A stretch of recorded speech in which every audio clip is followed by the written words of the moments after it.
Good morning, everyone. More than 18 million people in the United States are living with a history of cancer. Exercise is recommended for survivors before, during, and after cancer treatment. Naomi Ruckham introduces us to a group taking it step by step. These women meet every week to walk and talk. I'm out and I'm just being normal.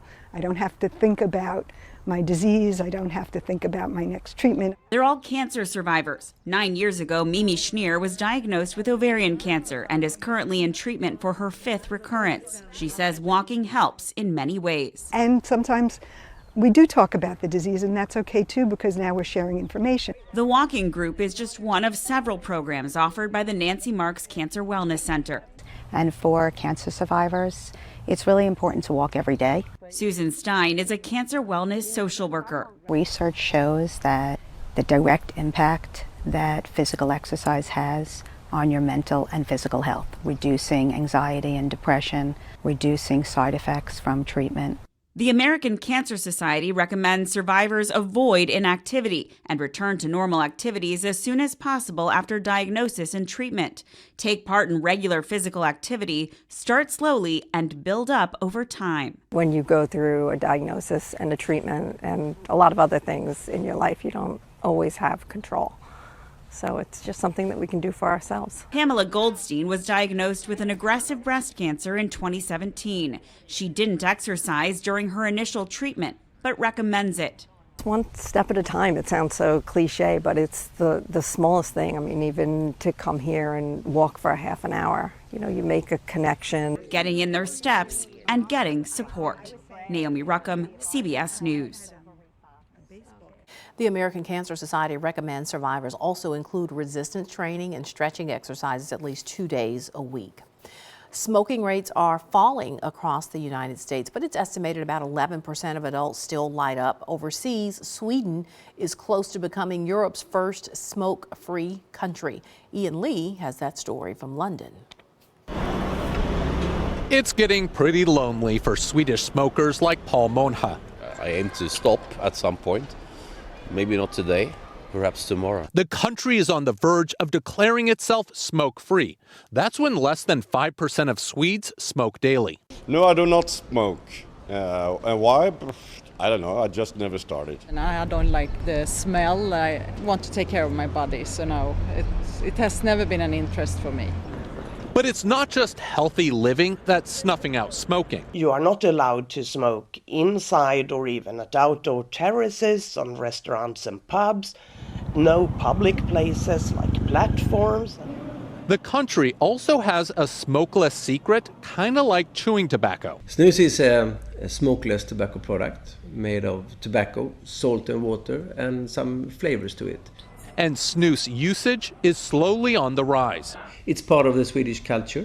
It's like the Swedish equivalent of Italian Parma ham or any other cultural habit. Health experts say while it's important to offer smokers less harmful alternatives, the goal remains the same. We have to have not only a smoke-free, but a tobacco-free and nicotine-free society.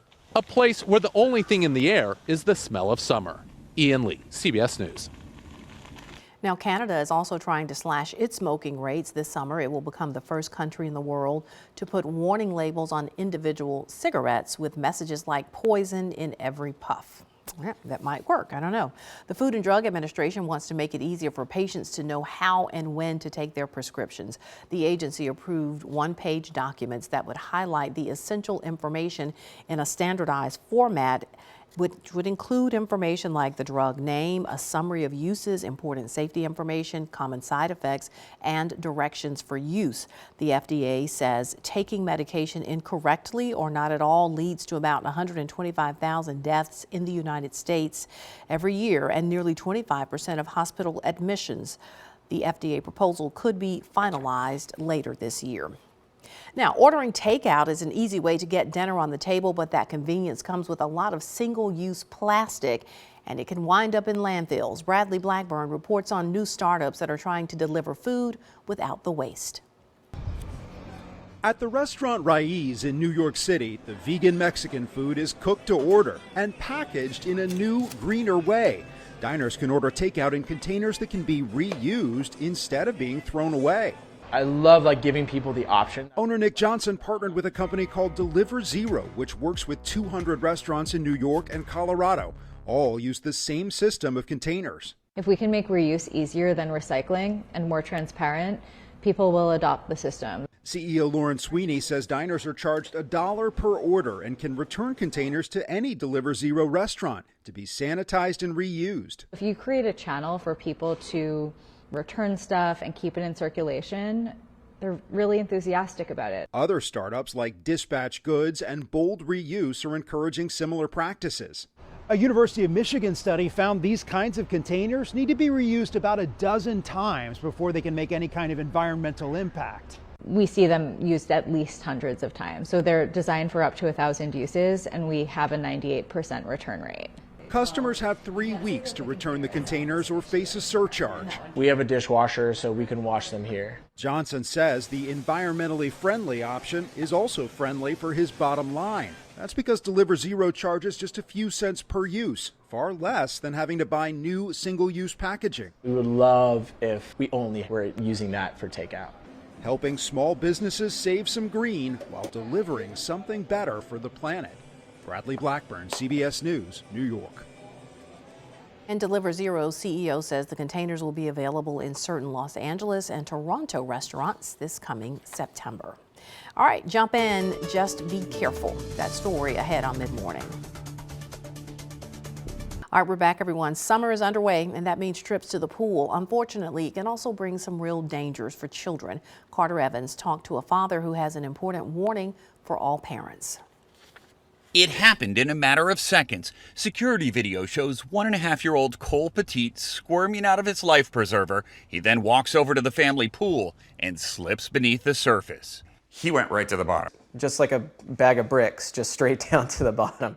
Cole's dad, Zach Petit, was just feet away putting sunblock on his daughter. He makes a dive for his son and rescues him from the water. I think that I acted in any way that any normal parent would have reacted. The difference is you were here to react. Exactly.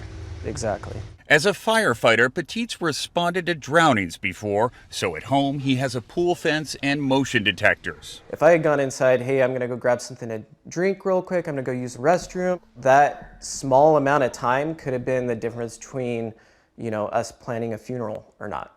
An estimated 4,000 deaths are caused by unintentional drowning in the U.S. every year. It's one of the leading killers of children ages 1 to 4, with most of those drownings in home swimming pools. For families using public pools, the American Lifeguard Association says half of the nation's 309,000 public pools will be forced to close or reduce hours due to a shortage of lifeguards. They're not going to have a place to go, and they're going to start seeking out lakes, ponds, levees, waterway, canals. There's no lifeguard there, and we're going to see more drownings as a result of it. Petit and the Hemet Fire Department posted this video, hoping to educate parents about water safety. I think if it ends up making one parent pay just a little bit more attention and saves one kid from drowning, and then our message was successful. In addition to fences and alarms, lifeguards say you should designate someone specifically to watch kids when they're around a pool, and it's always a good idea to get trained in CPR, just in case. Carter Evans, CBS News, Los Angeles. The Supreme Court is expected to rule any day now on the Biden administration's student loan forgiveness plan. The plan would allow some debt relief for more than 40 million Americans. Graduates at a small California college got a taste of what that's like when they had all of their student debt wiped out. CBS's Mark Strassman catches up with them a year later. Commencement day last May in LA. Graduating seniors full of dreams and debt. Like Suhey Elias. How much in student loans did you have as you walked into graduation day? Between $60,000 to $65,000. And Suhey's classmate at the Otis College of Art and Design, Kayla Medina Villanueva. Minor contemporary clay with honors. How much did you owe? $50,000 to $60,000. Their commencement speaker, Snapchat founder and billionaire Evan Spiegel. You've got everything you need to pursue your dreams. Everything, perhaps, but pennies from heaven. What followed? was pretty darn close. Evan and Miranda, through their Spiegel Family Fund, And I told my friend, what, are they going to pay our student loans? Joking around. their gift will enable you to repay your student loans. My jaw dropped. I was like, what? A moment Suhey caught on her cell phone. About 70% of college graduates owe student loans. Half of those borrowers still owe $20,000 2 decades after entering school. Spiegel's gift in excess of $10 million meant Suhey could focus on her painting. I might have had to put my dream aside and just focus on the loans, but now I'm able to, just do what I love. Kayla had been working at McDonald's. Now she's making ceramics, selling them at art shows. With her student debt paid off, she's paying it forward, looking to teach art in lower income communities. Because I see so much potential there. Would that have been remotely possible if you had a student loan to pay off? No, the bills would be the ones kind of deciding what I did after. Now it's me deciding. If Evan Spiegel watches this story, what would you like to say to him? Just thank you. Just thank you, thank you, thank you. It's a blessing. Without a penny in student debt, their futures are a blank canvas. For Eye on America, I'm Mark Strassman in Los Angeles. Still to come, a tough guy on the screen and a humanitarian in real life. That story a little later on Mid-Morning.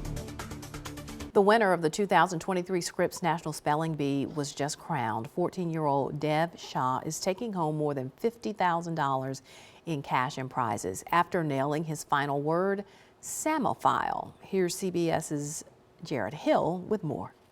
I don't need to spell it out for you. Défilé means listlessly. It's used in Scotland.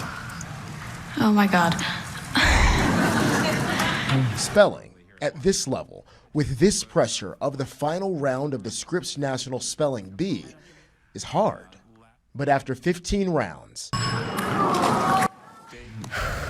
and 11 amazing finalists, only one could come out on top. Dev Shah, if you spell this next word correctly, we will declare you the 2023 National Spelling Bee champion. The word Samophile, an organism that thrives in sandy soils. Dev Shah from the Tampa Bay, Florida region with a quiet confidence. Phile meaning lover, Greek. You're on the right track. Nailed it. P-S-A-M-M-O-P-H-I-L-E,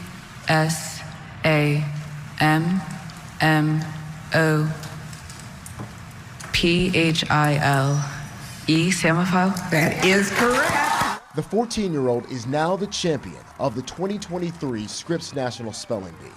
After years of trying, and at one point even thinking of throwing in the towel, Dev is the definition of determination. He can probably spell it too.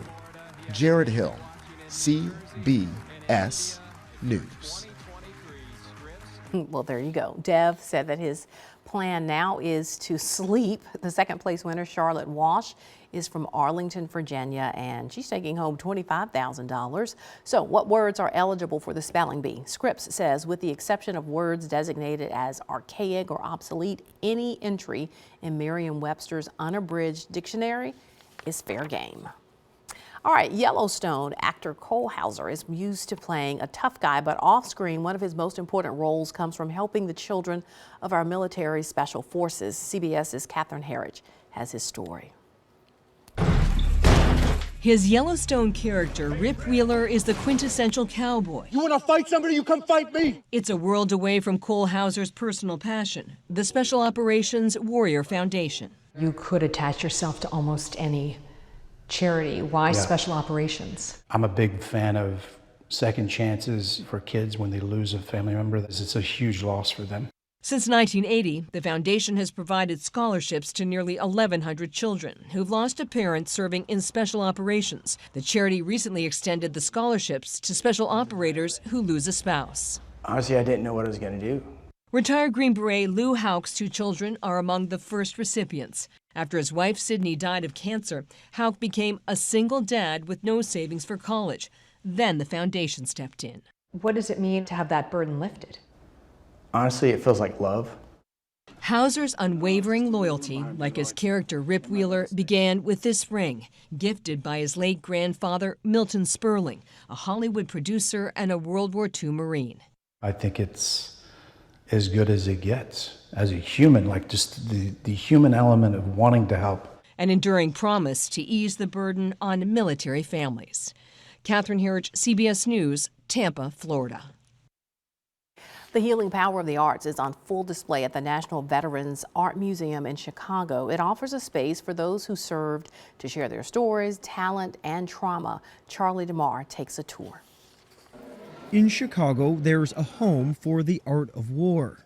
Well, that mission right there was what we do, search and destroy.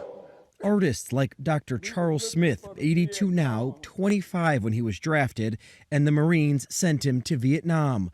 Art has helped him heal ever since. And I felt when I got home that it was necessary to make sure that that legacy of that war was not forgotten, especially the most important part of it, that blacks and whites fought together. We died together. What stands out about these pieces? Yeah, I think the experience of women in the military. Giselle Futrell served in Afghanistan as a Marine when she was 21. Now she's the museum's executive director. It's a place to inspire dialogue. It's a place where we can start to talk about the things that are uncomfortable, you know. Human beings aren't designed to go to those uncomfortable places. The best thing that the public can do for our veterans is to listen. So this is a place of listening. To a truth that can not only inform, but help heal. Charlie DeMar, CBS News, Chicago. Coming up, sitting in the sand, enjoying the lake, staying close to home, maybe the best trip of all. That story ahead on Mid-Morning. All right, we're back. As the summer season kicks off, some families may be looking for a different kind of vacation. Staycations are gaining a lot of popularity. Our Shawanda Jones visited a family-owned resort in Louisville that has been catering to staycationers since 1954. What once started off as a burger shack on the banks of a fishing hole evolved into a nationally known vacation spot for travelers across the country. The Lake Tiacata Resort now offers 85 rooms, 3 RV parks, 7 lakefront cabins, Airbnbs, a full-service restaurant, a multi-purpose event building, and much more. Co-owner Carmen White says the business being family-owned for almost 70 years as a personal touch that visitors love. I think the fact that the same family's owned it for all these years gives us sets us apart a little bit because hospitality and service is number one to us, and our employees do it. They know it's expected of them, and they do it because they want to. They know the people before they come in. They can't wait to see the Carr family who's going to be here in 2 weeks because they've come every year as long as they've worked here. They can't wait to see some people like that. Many local businesses didn't survive the coronavirus outbreak, but this one actually thrived. Carmen's son Luke is also a co-owner and says the people prefer Lake Tiacata even during the pandemic because of the coziness and affordability. Everybody loves going to the Gulf Coast, but we are closer to home and we're much more much more affordable and budgetary friendly for a lot of those people, and a lot of them have been staying in the same cabins for years, so they've come to feel like that is their home. Luke says familiar faces and hard work are additional amenities. We're here every single day on staff. You know, we're working hard just like everybody else, so we kind of give that extra layer of homeliness, I guess, that you wouldn't see at a lot of the bigger resorts. Lake Tiacata is located in Louisville. It's just off Highway 25. You can also find them online. Well, he was the king